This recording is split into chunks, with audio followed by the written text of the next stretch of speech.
guys, I'm Mike. And I'm Tom. And we are Bible fanatics. We love the Bible. Oh, we love it, that's for sure. But we want you guys to love it too. And today we're going to help you by teaching you to recite all 66 books of the Bible. Whoa. Slow down, Mike. All 66 in one day? That's a little crazy.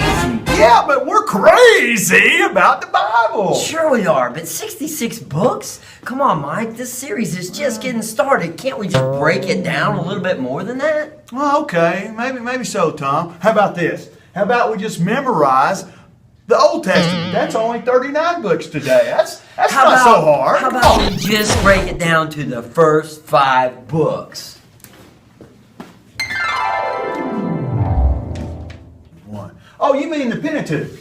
Yeah, well, if you want to give it a fancy name, or you could just call it the Law. The first 5 books of the Bible are the Law, or the Pentateuch. Okay, well, sometimes, like you said, they are called the Pentateuch, but that's not what's important here today, okay? What is important is that you know these books, they're the beginning of a story that's still going on today, Tom, and that story is about us. It's about us. Right. In the beginning, God created the world. We put our hands like this to remind us that God created the world in Genesis. Yes, and of course, after God made the world got a little messed up. Adam and Eve. Yep, Adam and Eve, they sinned, but you know what? God didn't give up on us. Then there was the great flood and the story of Noah.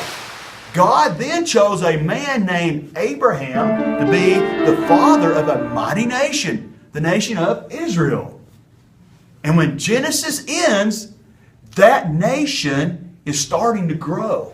In Exodus, that great nation was captured and brought into Egypt to slavery.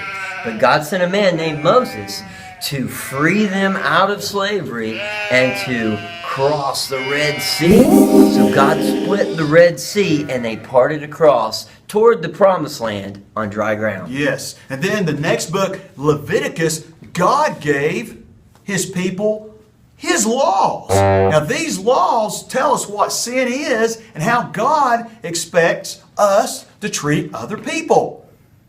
So God chose special people called the Levites. Now what they were going to do, they were going to teach these laws. Okay? Now, they wore little boxes on their heads that had the law written on it. They did this to keep the law close to their minds.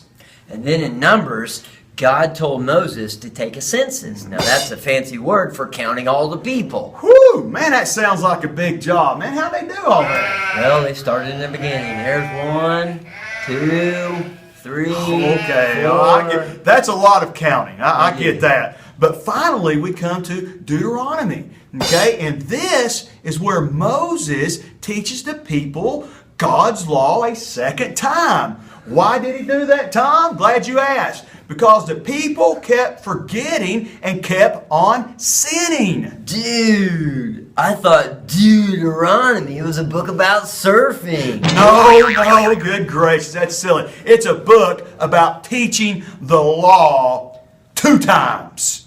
Oh man, now I get it. Dude, I thought that Deuteronomy was about surfing. I'm so sorry. Well, there you have it, kids. The first 5 books of the Bible: Genesis, Exodus, Leviticus, Numbers, Deuteronomy. In the beginning, in Genesis, God created the world. And then in Exodus, God split the Red Sea for His people to go across on dry ground. In Leviticus, God gave His laws to put on their foreheads to know how to stop sinning. And then Numbers, God counted all those people.